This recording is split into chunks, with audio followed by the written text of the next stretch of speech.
Hi everyone, this is आकाश चौहान और इस video में हम डिस्कस करने वाले हैं list in depth from STL.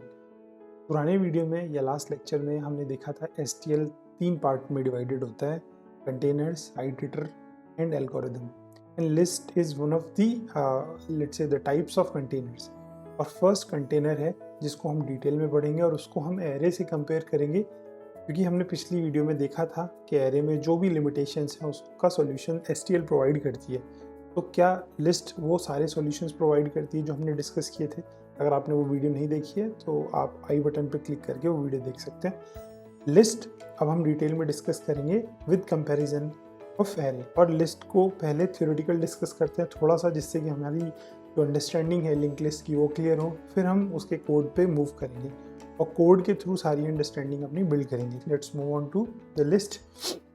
तो लिस्ट मैंने आपको पहले ही बताया था कि list is one of the containers in STL. तो कंटेनर्स का मतलब क्या होता है? अगर हम पॉइंट बाई पॉइंट देखें, कंटेनर का मतलब होता है कि हम डेटा को किस फैशन में स्टोर कराते हैं। तो अगर हम एरे की बात करें तो एरे में हम जो कॉन्टिग्यूअस मेमोरी एलोकेशन पैटर्न है उसको फॉलो करते थे। अगर आपको याद हो तो हम डेटा ऐसे एक साथ स्टोर कराते हैं, एडजेसेंट एक दूसरे के एडजेसेंट स्टोर कराते हैं। बट लिंक लिस्ट आपको क्या फीचर प्रोवाइड करती है कि अगर आपके पास एक साथ मेमोरी है भी नहीं तो इट इज़ फाइन, कुछ मेमोरी आप जो भी अवेलेबल है वहाँ पे in the form of nodes आप स्टोर कर लीजिए। और फिर बाकी के, लेट से ये ऑलरेडी ऑक्यूपाइड है तो बाकी की बची हुई मेमोरी में यहाँ पे नोड्स बना दीजिए। कोई ज़रूरी नहीं एक ही नोड बनेगी, लेट से 4 नोड्स यहाँ पे बन गया एंड 5 नोड्स यहाँ पे बन गया, क्योंकि हमारा जो लिंक लिस्ट है वो नोड्स के बेस पे काम करता है। तो सबसे अच्छी बात क्या है यहाँ पे, अगर हमारे पास मेमोरी एक साथ अवेलेबल नहीं है जो कि जहाँ पे एरे सफ़र करता था, then it is also fine. अब लिंक, क्योंकि लिस्ट जो है वो उसमें इंटरनल जो डेटा स्ट्रक्चर यूज़ होता है वो होता है लिंक लिस्ट। तो लिंक लिस्ट क्या होती है कि एक जगह वैल्यू स्टोर होती है और एक जगह हमारे पास पॉइंटर स्टोर होता है नेक्स्ट नोड का। तो हमारे पास नेक्स्ट नोड जब भी हम बनाएंगे तो हमारे पास ये वाली जो नोड है ये ऑटोमेटिकली कनेक्ट हो जाएगी इस वाली नोड से, क्योंकि ये वाला जो पॉइंटर है ये पुरानी वाली नोड में के डेटा के साथ जाके अपेंड हो जाएगा। इसी की वजह से लिस्ट में जो ट्रेवर्सल है, अगर हम इसमें ट्रेवर्स करने की सोचें लिस्ट में, तो हमें फर्स्ट नोड का एड्रेस चाहिए होगा। फर्स्ट नोड का एड्रेस का मतलब क्या होता है कि हमारी जो लिस्ट बनी है, लेट से उसका नाम हम रख लेते हैं माई लिस्ट 1 के नाम से रख लेते हैं लेट से। और अगर मुझे इस फर्स्ट नोड का एड्रेस चाहिए तो मैं क्या करूँगा, एक मेथड होता है एसटीएल में, हमें कुछ बनाना नहीं है, इसमें एक बिगिन के नाम से एक मेथड होता है, आप सिंपली उसको कॉल करिए, आपका फर्स्ट नोड का एड्रेस आ जाएगा। अब इस एड्रेस को हम इंक्रीमेंट करते रहेंगे या डिक्रीमेंट करते रहेंगे अकॉर्डिंग टू आर नीड, और हम इस लिस्ट में ट्रेवर्स कर सकते हैं। तो वो वाली जो प्रॉब्लम थी, जो कॉन्टिग्यूअस मेमोरी एलोकेशन की वजह से हमारे एरे में आ रही थी, वो लिंक लिस्ट में नहीं आती। बट लिंक लिस्ट में अगर आप ध्यान से देखो, दूसरी बात जो इंपॉर्टेंट है समझने के लिए, अगर हमें कोई एलिमेंट सर्च करना है और हमारे लिंक लिस्ट में 1000 एलिमेंट स्टोर है और मुझे सीक्वेंस से ये वाला एलिमेंट एक्सेस करना है, 999 एलिमेंट मुझे एक्सेस करना है, तो अगर इसकी टाइम कॉम्प्लेक्सिटी देखी जाए या सर्च कॉम्प्लेक्सिटी देखी जाए तो वो O99 आएगी, 999 आएगी। क्यों आएगी? क्योंकि आप यहाँ पे ट्रेवर्स नहीं कर सकते हो, मतलब डायरेक्टली उस नोड के ऊपर। आपने अगर बिगिन से स्टार्ट किया तो आपको सेकंड लास्ट नोड तक ट्रेवर्स करके जाना होगा। ये एक लिंक लिस्ट की आप, या लिस्ट की जो हम एसटीएल के अंदर पढ़ रहे हैं, ये actually it's not a data structure, it is STL. हम ये जो लिस्ट पढ़ रहे हैं ये हम एसटीएल में पढ़ रहे हैं। जो लिस्ट है वो इंटरनली लिंक लिस्ट का कॉन्सेप्ट यूज़ करती है इम्प्लीमेंटेशन के लिए। तो अगर हम लिस्ट की भी लिमिटेशन देखें तो लिस्ट की एक हम बोल सकते हैं कि ये एक लिमिटेशन है कि अगर हम टाइम कॉम्प्लेक्सिटी देखें तो उसमें सर्च कॉम्प्लेक्सिटी जो होती है सर्च के लिए, एलिमेंट सर्च के लिए, वो ज़्यादा होती है। ये क्यों पढ़ रहे हैं, ये ज़रूरी है क्योंकि हमारे पास काफ़ी सारे कंटेनर हैं, वेक्टर है, मैप है, तो कोई ना कोई हर एक कंटेनर की कुछ लिमिटेशंस हैं, कुछ प्रोज एंड कॉन्स हैं जो हमें समझने होंगे। अगर हमें उनकी डेप्थ समझ आएगी तो हम एक दूसरे, मतलब जो कंटेनर्स हैं उनको ईजिली चूज़ कर पाएंगे अकॉर्डिंग टू आर नीड, क्योंकि हमारी नीड में सर्च कॉम्प्लेक्सिटी का इतना कोई रोल नहीं है, तो हम लिंक लिस्ट चूज़ कर लेते हैं क्योंकि ये मेमोरी ऑप्टिमाइजेशन में हमें बहुत हेल्प करती है, अगर आप ध्यान से देखें तो, है ना? अब देखो, एक तो ये हो गया। अब तीसरी बात समझते हैं।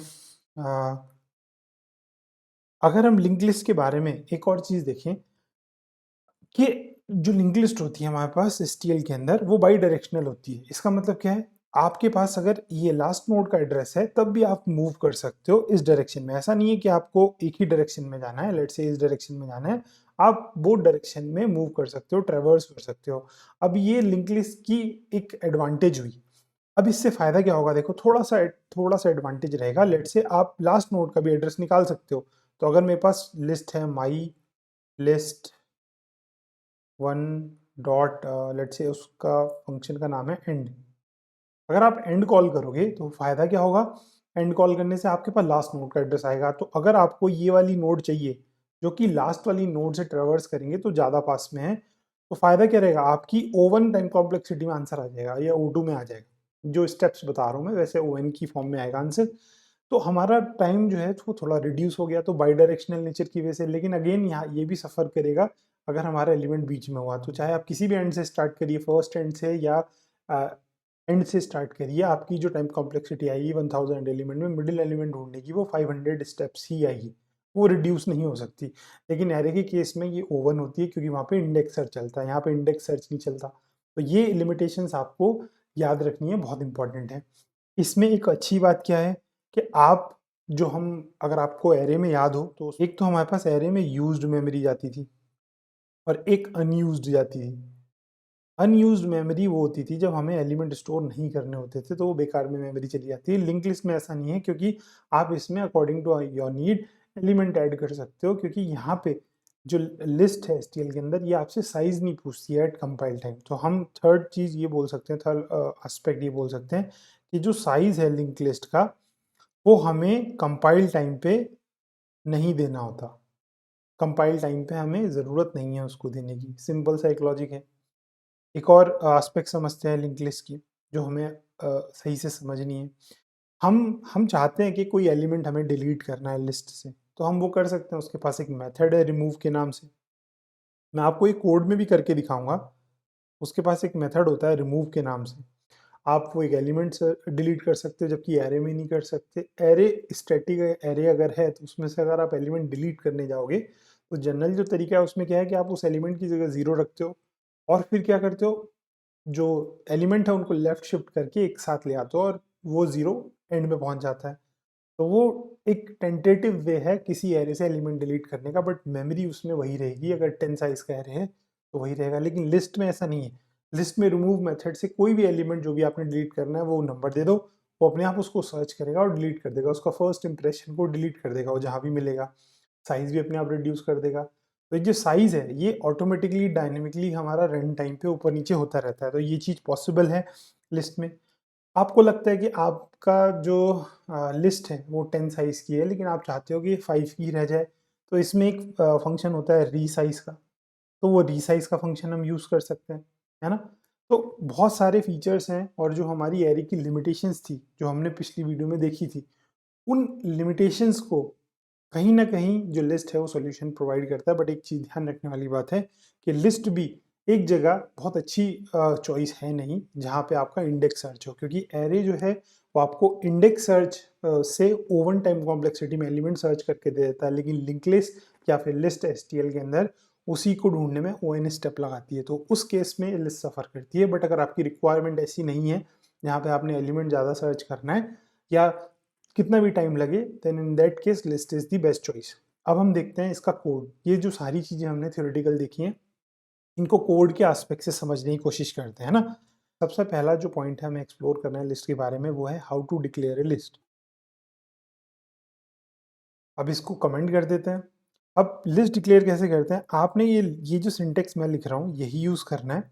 अब इसका मतलब क्या है, देखिए ये एज इट इज़ आपको यूज़ करना पड़ेगा। यहाँ पे आप कुछ भी चूज़ कर सकते हो, कोई सा भी प्रिमिटिव डेटा टाइप चूज़ कर सकते हो, बिल्कुल एरे की तरह ही है। अगर हम एरे लिखते थे ऐसे इंट ARR 10, तो हम क्या बोल रहे होते थे कि 10 साइज का एक एरे क्रिएट करिए जिसमें हर एक एलिमेंट इंटीजर टाइप का होगा, क्योंकि एरे जो होता है वो होमोजीनियस डेटा टाइप, होमोजीनियस एक पैटर्न होता है जिसमें सारे एलिमेंट एक ही डेटा टाइप के होते हैं। In case you are not aware, तो हेट्रोजीनियस एंड होमोजीनियस दो तरीके के पैटर्न होते हैं डेटा के। आपका जो कलेक्टिव डेटा है वो किस टाइप का है, अगर सारे डेटा एक ही टाइप के हैं होमोजीनियस पैटर्न स्टोरिंग बोलते हैं।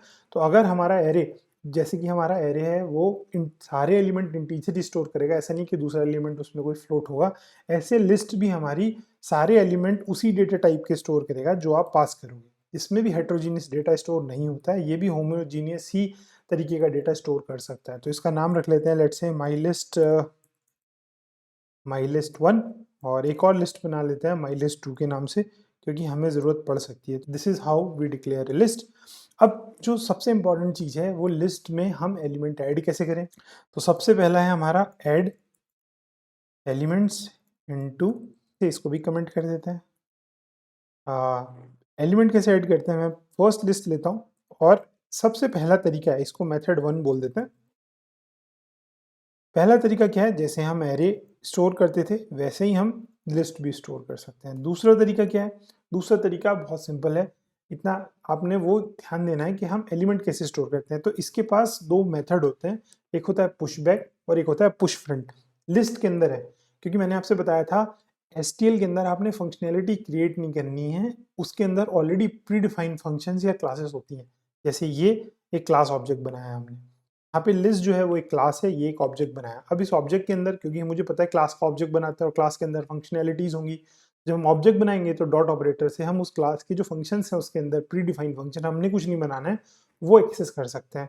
तो दूसरा तरीका क्या है, हमें क्या करते हैं, हमें पता है 5 साइज का हमारे पास एरे है, ठीक है। वैसे ये तरीका ठीक नहीं है, आप माई लिस्ट जो मैं लिखूंगा यहाँ पे, let's say int I equal to 0, I less than 5 and I plus plus, okay. This is one of the ways. आप क्या कर सकते हो, जैसे मुझे माई लिस्ट वन में ऑलरेडी एलिमेंट हमने ऐड कर दिए हैं, इसमें एक फंक्शन होता है पुश बैक। पुश बैक का मतलब क्या होता है, आपने एलिमेंट ऐड करने हैं राइट डायरेक्शन में, मतलब पुश बैक मतलब यूनिट डायरेक्शनल, आप चलते जाएंगे राइट साइड में। अभी मैं दिखाता हूँ आपको कैसे करते हैं। जैसे अगर मैं यहाँ पे आई मल्टीप्लाई बाय 2 से एलिमेंट ऐड करूंगा, तो अगर मैं देखूं तो सबसे पहला एलिमेंट जो स्टोर होगा वो 0 होगा, बिकॉज 0 क्रॉस 2 वुड बी 0, फिर 2, फिर 2 के मल्टीप्लाई में आपके एलिमेंट स्टोर होंगे लाइक दिस, और 5 the loop will not run. अब ये जो मैंने 5 लिखा है ये तरीका ठीक नहीं है, क्योंकि मुझे मैनुअली लिखना पड़ रहा है। बेस्ट वेज आप माई लिस्ट 1 का एक साइज मेथड करके होता है, वो कॉल कर सकते हो। उससे क्या होता है, जो प्रेजेंट है माई लिस्ट 1 में जो फिलहाल एलिमेंट स्टोर हैं वो ये यूज करता है। तो ये माई लिस्ट 1 से अगर आपने एक्सेस करना है तो कर सकते हो। मैं अभी फिलहाल इसको 8 कर देता हूँ, या 6 कर देते हैं, चलिए 5 तक जाएगा ये, क्योंकि ये दिस इज माई लिस्ट 2, तो हमने यहाँ पे एलिमेंट स्टोर करा दिए हैं, ठीक है। अब देखो यहाँ पे क्या है, ध्यान से देखो। अब मैंने आपसे बताया कि एक तो मेथड इसके पास पुश बैक होता है, और दूसरा मेथड क्या होता था, पुश फ्रंट होता है।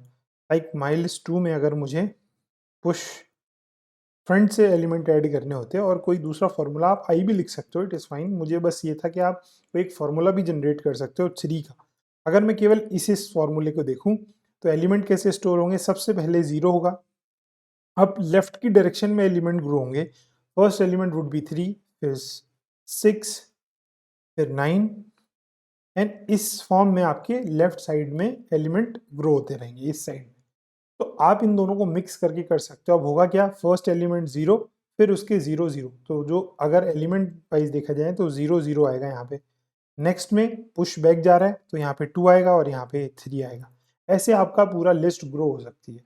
ऐसे आगे जाके अगर हम और डिस्कस करें तो दिस वुड बी 4 और this would be 6, like this. तो ऐसे करके हमारा आप जो लिस्ट है उसको दोनों साइड ग्रो करा सकते हो एज यू विश। अभी हमें थोड़ा सा अंडरस्टैंडिंग बिल्ड करनी है, तो पुश फ्रंट को थोड़ा रोक देते हैं और एलिमेंट हम रखते हैं अपने माई लिस्ट 2 में 0 2 4 6 8 एंड 10। तो दोनों मेथड हमने देख लिए, एक तो मेथड है ये वाला और दूसरा मेथड हमने देखा, इसको बोल सकते हैं हम मेथड 2 ऐड एलिमेंट, इसको 3 बोल देते हैं। तो अब हमारे पास हमने ये समझ लिया कि जो लिस्ट है उसको डेटा कैसे प्रोवाइड करते हैं। लिस्ट आ तो गई, लेकिन उसका डेटा कैसे प्रोवाइड करते हैं। एक और हमने साथ में चीज़ देखी कि अगर हमें लिस्ट का साइज फिगर आउट करना हो तो हम वो कैसे करते हैं। तो लेट्स से माई लिस्ट 2 थी और इसका साइज अगर हम देखें तो अगर there is endl input output manipulator, आप इसको यूज़ करके एक्सेस कर सकते हो हैंडल। अब क्या होगा, इसका साइज जो है 6 would be the size of my list 2, तो 6 आपका प्रिंट हो जाएगा। हमने यहाँ से साइज़ फिगर आउट करना सीख लिया कि अगर हमें किसी लिस्ट का साइज़ है वो फिगर आउट करना हो तो उसको कैसे करते हैं। तो अच्छा, मैंने एक और चीज़ आपने बतानी भूल गया। अगर आपने एसटीएल के प्रोग्राम को रन करना है तो यू ऑलवेज मेक श्योर कि लेट्स से अगर हम जी प्लस प्लस कंपाइलर से इस प्रोग्राम को चला रहे हैं तो आपका लेट्स से प्रोग्राम का नाम है sample program.cpp. This is the general command to execute any C++ program. But STL अगर आप यूज़ कर रहे हैं तो इस कमांड से काम नहीं चलेगा, आपको एक कमांड इसके बीच में ऐड करनी पड़ेगी -std C++11। अब ये क्यों करना पड़ा? क्योंकि जो STL है वो आपके 11th या 11th के बाद के जो C++ के वर्जन है उसी पे काम करता है। तो अगर आप कंपाइलर को ये नहीं बताओगे कि आप एक्चुअली जो लाइब्रेरीज हैं वो 11th वर्जन या उसके आगे के कंपाइलर की यूज़ करना, तो आपका प्रोग्राम चलेगा नहीं। तो मैं ये वाली कमांड अपने कंपाइलर में, क्योंकि मेरे प्रोग्राम का नाम है as you can see it is sample program, तो मैं अगर टर्मिनल में जाके अपने पास से कमांड लिखता हूँ यहाँ पे g++-std equal to C++11 and sample program और मैं एंटर करता हूँ, तो ये सिंपली हमारा कोड कंपाइल हो जाना चाहिए। ओके, तो हमारा कोड अब कंपाइल हो गया। इसको रन करने के लिए क्या करते हैं, a.out। तो अभी हमारा साइज 6 दिखा रहा है लेकिन ये लिस्ट जो हमने बनाई इनको नहीं दिखा रहा। तो अब हमारा जो टास्क है, नेक्स्ट टास्क क्या है कि हम ये सीखें how to print a list या फिर डिस्प्ले अ लिस्ट। तो जैसे हम एरे को प्रिंट कर सकते थे फॉर लूप से, वैसे ही हम इसको भी प्रिंट कर सकते हैं, but not without using pointer, क्योंकि आपको पॉइंटर का कॉन्सेप्ट इसमें यूज़ करना पड़ेगा, बट वो इतना डायरेक्ट नहीं है। मैं बताऊंगा उसको, उसके लिए आइटरेटर कैसे यूज़ करते हैं। बट पहले हम सिंपल तरीका किया है, हमारे पास माई लिस्ट 2 है, इसको मुझे अगर प्रिंट करना होता तो मैं सी आउट में लिख देता हूँ, इसको एक बार कंपाइल करके देख लेते हैं और इसमें काफ़ी सारी एरर्स आ जाएंगी। ओके, तो ये एरर मुझे नहीं चाहिए इतनी सारी। अब हो क्या रहा है, क्योंकि मैंने गलत तरीके से इसको प्रिंट कराया है, इसको ऐसे प्रिंट नहीं कराते हैं। अब आपको समझना पड़ेगा प्रिंट करने का सही तरीका क्या है। तो आपने लिस्ट का सबसे पहले क्या करना है, जो भी आपने इंटीजर लिस्ट बनाई है तो इंटीजर, ये जो मैं सिंटेक्स लिख रहा हूँ विद स्कोप रिजोल्यूशन, आपने लिस्ट यूजिंग, आपने क्या करना है, लिस्ट बनानी है। जो भी लिस्ट आपने बनाई थी, स्कोप रिजोल्यूशन ऑपरेटर यूज करना है और उसके अंदर एक आइटरेटर का कॉन्सेप्ट होता है। अब आपने एक वेरिएबल बनाना है आईटीआर के नाम से। अब होगा क्या, इस आईटीआर, ये जो आईटीआर वेरिएबल है किस टाइप का हो गया, iterator type of what, list. अब आइटरेटर का क्या पर्पस होता है कि आप इस आईटीआर के अंदर किसी भी नोड का लिस्ट की एड्रेस स्टोर करा सकते हो, क्योंकि अगर आप नोड पे एक्सेस कर रहे हो तो उसके पास वैल्यू भी होगी और पॉइंटर भी होगा, दोनों चीजें होंगी। तो आप जब इस पॉइंटर से उसका एस्ट्रिस्क लोगे या डी रेफरेंस करोगे तो आप एक्चुअल वैल्यू पे पहुंच जाओगे। तो आपको किसी भी नोड पे अगर एक्सेस करना है किसी भी नोड का, या हम इसके लिए डायरेक्टली लिख सकते हैं my list to dot begin. आप ये फर्स्ट नोड का एड्रेस स्टोर करा के रख सकते हो। आप क्या करना है, आपने सिंपल फॉर लूप, आपने ये आईटीआर से स्टार्ट करना है और आईटीआर जब तक आपका नॉट इक्वल टू नहीं आ जाता, किसके, मैं इस एक्सप्रेशन को बाद में दोबारा से समझा दूंगा, माई लिस्ट टू, इसको my list to dot and, तब तक क्या करते रहो, आईटीआर को प्लस प्लस करते रहो। आप इसमें प्री इंक्रीमेंट पोस्ट इंक्रीमेंट दोनों सिस्टम यूज कर सकते हो। मैं फिलहाल के लिए यहाँ पे डी रेफरेंस ले लेता हूँ आईटीआर का और हर एक लाइन में फ्लश कर देते हैं अपने टर्मिनल को। इससे क्या होगा, हर एक बार जब सी आउट चलेगा तो नई लाइन में आउटपुट देगा। अब एक मैसेज भी प्रिंट करा देते हैं जिससे कि पता रहे कि भाई क्या कर रहे हैं हम। अब हम लिखते हैं यहाँ पे content of the list sofa, और यहाँ पे भी एंडल यूज़ कर लेते हैं। अब होगा क्या, 6 तो आएगा लेकिन हमारे पास माइलिस्ट 2 जो है, क्योंकि हमने उसका आइटरेटर यूज़ किया। अब ये देखिए आइटरेटर क्या है, आइटरेटर का मतलब क्या होता है कि अभी फिलहाल हमारा आइटरेटर किसको पॉइंट कर रहा है, बिगिन मतलब फर्स्ट नोड को। और हम अगर इस आईटीआर को प्लस प्लस करते रहेंगे तो ऑटोमेटिकली किस पे चला जाएगा, सेकंड नोड पे, फिर थर्ड पे, और हम उसका डी रेफरेंस ले रहे हैं और ऑटोमेटिकली इंक्रीमेंट यहाँ पे हो रहा है। तो इवेंचुअली कहाँ तक जा रहा है ITR, when it reaches to end of the list, तब तक इस लूप को चलने दो। तो इस कोड को चला के देखते हैं। आई क्लियर द टर्मिनल, दोबारा से इस प्रोग्राम को चलाते हैं, कंपाइल करते हैं। तो यहाँ पे एक वार्निंग दिखा रहा है, ये वार्निंग चली जाएगी अगर आप ये ध्यान से देखो। वार्निंग क्या है, ये वार्निंग ये बोल रहा है कि हमारे पास एक्सप्रेशन का जो रिजल्ट है वो अनयूज्ड दिखा रहा है, लेकिन ऐसा नहीं है, हमने ITR को निकाला हुआ है पहले। बस ये बोल रहा है कि आपने डायरेक्टली ITR यूज़ कर लिया। तो आप अगर ये स्टेटमेंट यहाँ पे लिखोगे नीचे ऐसे करके इंस्टेड ऑफ ITR और यहाँ पे इसको क्लोज कर दोगे तो आपका कोई वार्निंग नहीं आएगी। तो मैं अभी उस वार्निंग पे ध्यान नहीं देता हूँ क्योंकि पहले इस लिस्ट को प्रिंट कराते हैं। So I simply execute the list और हमारा 6 आंसर आया। Content so far would be 0 2 4 6 8 10।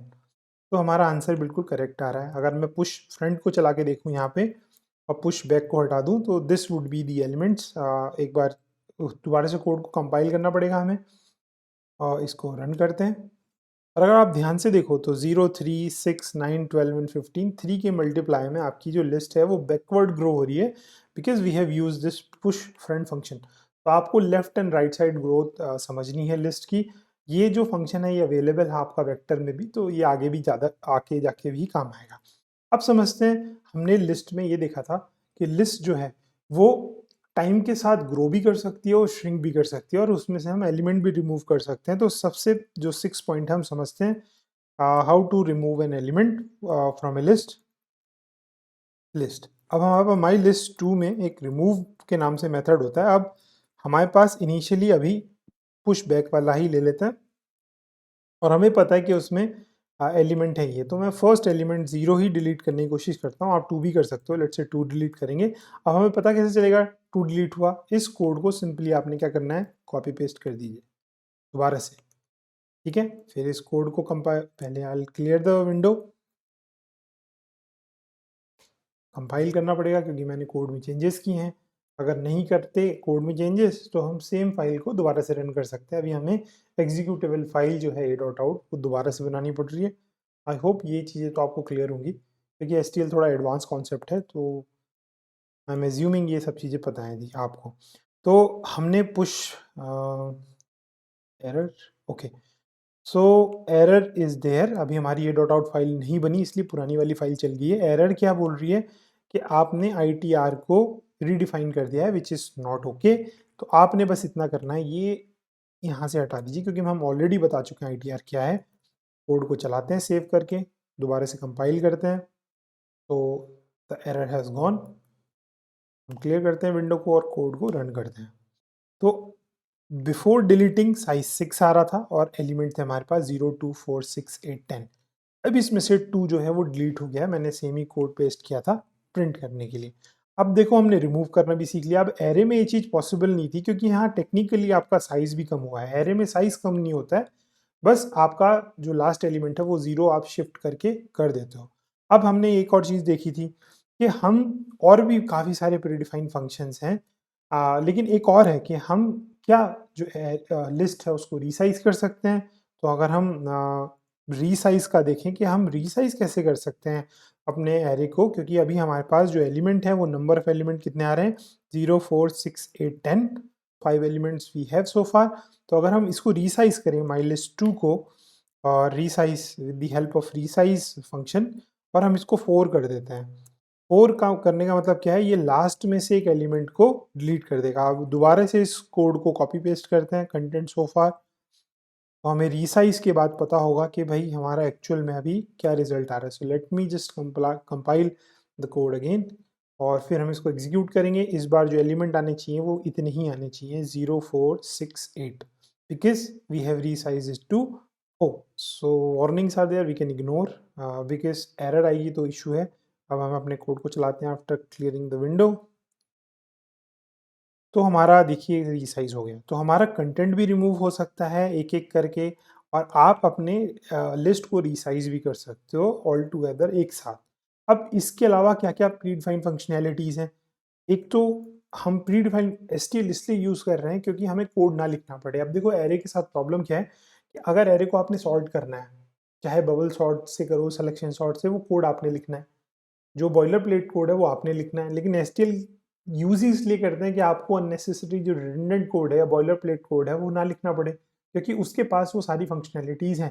तो अगर हमें किसी एरे को लिस्ट को सॉर्ट करना है तो वो कैसे करेंगे, सिंपल एक सॉर्ट मेथड उस पर कॉल करो, वैसे ऑलरेडी सॉर्टेड है। हम सॉर्टेड से पहले समझ लेते हैं कि रिवर्स कैसे करते हैं। चलिए एक बार एक काम करते हैं, इसको पूरा कर लेते हैं। तो सॉर्ट ऐसे करके करते हैं। अब मुझे इसका कंटेंट देखना है, इसको प्रिंट करा देते हैं, है ना, रीसाइज को हटा के। अब देखिए हमारा जो कोड है वो ऑलरेडी सॉर्टेड था, तो हम इस कोड को समझने से पहले हम एक काम क्या करते हैं, हम इसमें रिवर्स की फंक्शनैलिटी भी होती है। रिवर्स कैसे करते हैं, तो हम ये कोड ऊपर पेस्ट कर देंगे। आपने क्या करना है, यहाँ पे mylist2 डॉट रिवर्स, यहाँ पे आपने रिवर्स कॉल करिए और सिंपली ये कोड दोबारा से ये वाला कॉपी पेस्ट कर दीजिए, because we want to print the list. Okay, अब आप क्या करिए, इस कोड को यहाँ से उठा के ऊपर रख दीजिए, बिकॉज हमारी लिस्ट ऑलरेडी सॉर्टेड है, वो सही आंसर नहीं करेगी। तो the 8 point would become reverse, how to reverse, and 9 would become how to sort. तो कोड चलाते हैं, पहले कंपाइल करते हैं, क्लियर द विंडो, वार्निंग्स आ रही हैं, वी कैन सिंपली इग्नोर। अब देखो यहाँ पे पहले मैंने जब रिवर्स किया तो आंसर, हमारे जो कंटेंट है वो इन प्लेस हो रहा है, मतलब जिस लिस्ट के ऊपर हमने रिवर्स लगाया उसी लिस्ट में चेंज हो रहा है, वो कुछ रिटर्न नहीं करता है। फिर हमने उसको सॉर्ट किया। तो आप बहुत सारे ऐसे प्री डिफाइंड फंक्शंस हैं लिस्ट के अंदर जो यूज़ कर सकते हो। फ़ायदा क्या रहता है, डेवलपर को कम से कम कोड अपना लॉजिक बनाना है जो बॉयलर प्लेट कोड है। अगर आपको बिल्कुल यूनिक लॉजिक बनाना है then it is fine. And और जो यूजुअल लॉजिक्स हैं, लेट्स से सॉर्ट करना, रिवर्स करना, एलिमेंट डिलीट करना या फिर इसको रीसाइज करना, उसका कोड नहीं लिखना है। एसटीएल के पास वो सारे प्रीडिफाइंड फंक्शंस अवेलेबल हैं। इसीलिए एसटीएल को बोलते हैं हम स्टैंडर्ड टेम्पलेट लाइब्रेरी। आपके पास टेम्पलेट्स हैं, बस आपको यूज़ करना सीखना है।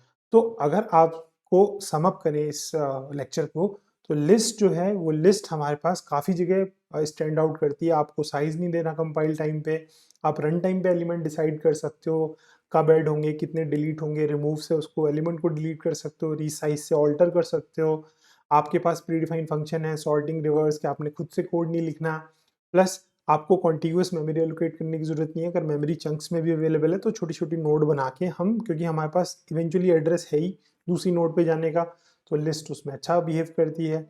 In just one case list suffer करती है, उसकी एक लिमिटेशन है। अगर उसमें आप सर्च टाइम कॉम्प्लेक्सिटी देखेंगे तो एरे की कंपैरिजन में अच्छी नहीं आती, वो मैं डिटेल में डिस्कस कर चुका हूँ। This is all for this lecture. Next lecture में हम सेम पैटर्न में वेक्टर डिस्कस करने वाले हैं। अगेन वेक्टर का पहले थ्योरेटिकल एस्पेक्ट समझेंगे, उसके प्रॉज एंड कॉन्स समझेंगे, फिर उसको कोडिंग एस्पेक्ट से जो भी हमने थ्योरेटिकल देखेंगे उसको समझेंगे। तो अभी के लिए that's all, have a good day, thank you so much.